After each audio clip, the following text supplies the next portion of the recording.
For those of you who don't know, I injured or completely tore my quad off the patella. This was the end of August. I was training, I was doing a really heavy pendulum squat. I had knee wraps on, and I think I was on my 6th or 7th rep, and at the bottom of the rep, my knee wrap started to come undone, and instead of ending the set like I should have done, I decided to push for it and go for the extra rep, and I just felt a pop. I didn't feel any pain at all, but I definitely felt something kind of snap, and then I just collapsed. I couldn't finish the set. Ended up going to the ER. I couldn't walk, and they referred me to a specialist. I got an MRI done, which confirmed that I completely tore the quad tendon off the patella, the top part of the patella. So that obviously requires surgery. September 13th was my surgery. That was, I believe, 18 weeks ago today.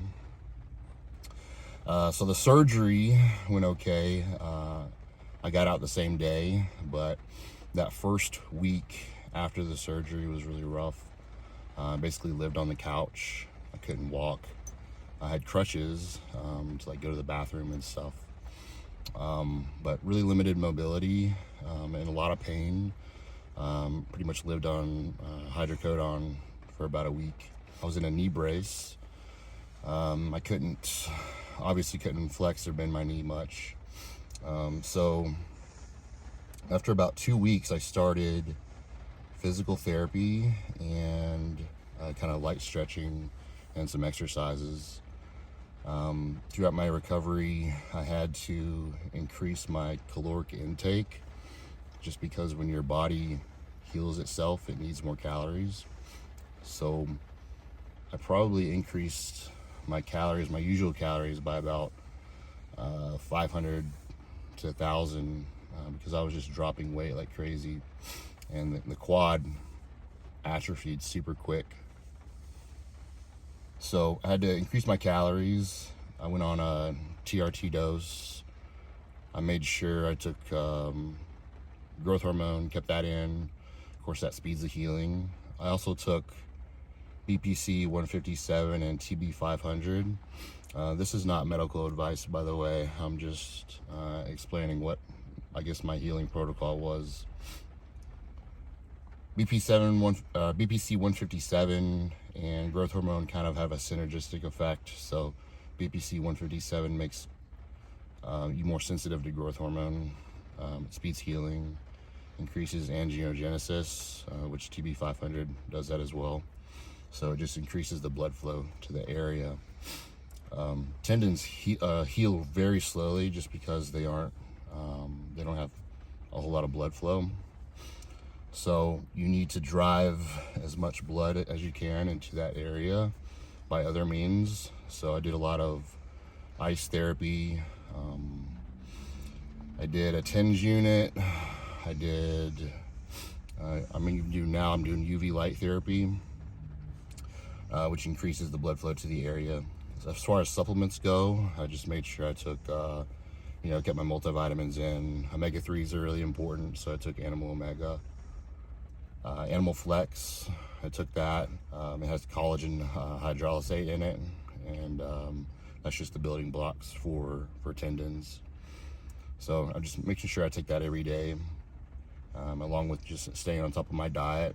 And as far as my training goes, I made sure that I worked the opposite leg, because working the opposite leg of the injury actually helps to maintain the muscle mass in the injured leg. My upper body training pretty much stayed the same. I couldn't do movements like bent over rows for a long time, so I swapped those out for like chest supported and seated exercises. So we're 18 weeks post-op today. I was able to take my brace off at about 8 weeks after surgery, and around 10 to 12 weeks I pretty much had full functionality from just a basic standard of living standpoint. You know, I could go up and down stairs again. I could walk again. I could bend my knees, squat down, come back up.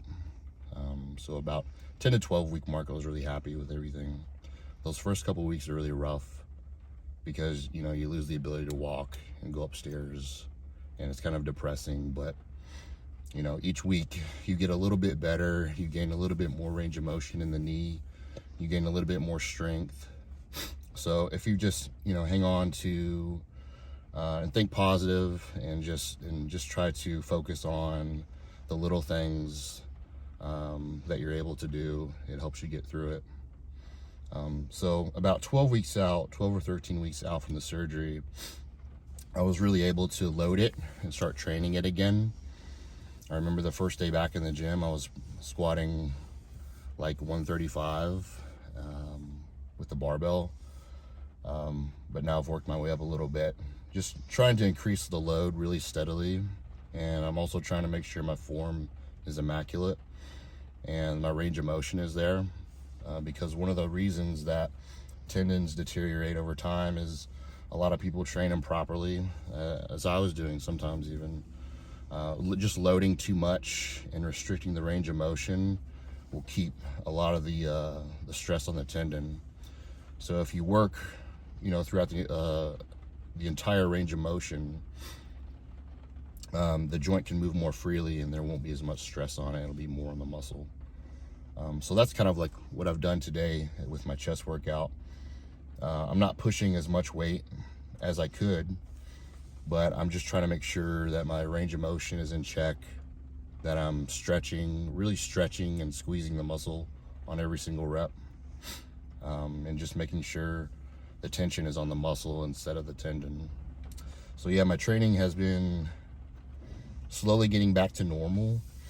I do a lot of unilateral exercises for my legs just because my left leg, my injured leg, has still quite a bit of catching up to do before it reaches what the right leg can do.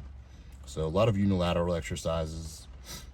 Again, immaculate form, slowing the reps down, really focusing on the contraction and the stretch, and it's seeing really good results. It's definitely strengthening each week. Every time I go into the gym and work it out, I can do a little bit more weight, so I'm happy. I plan on competing hopefully mid to late 2022. It just kind of depends on how fast I can get this quad back.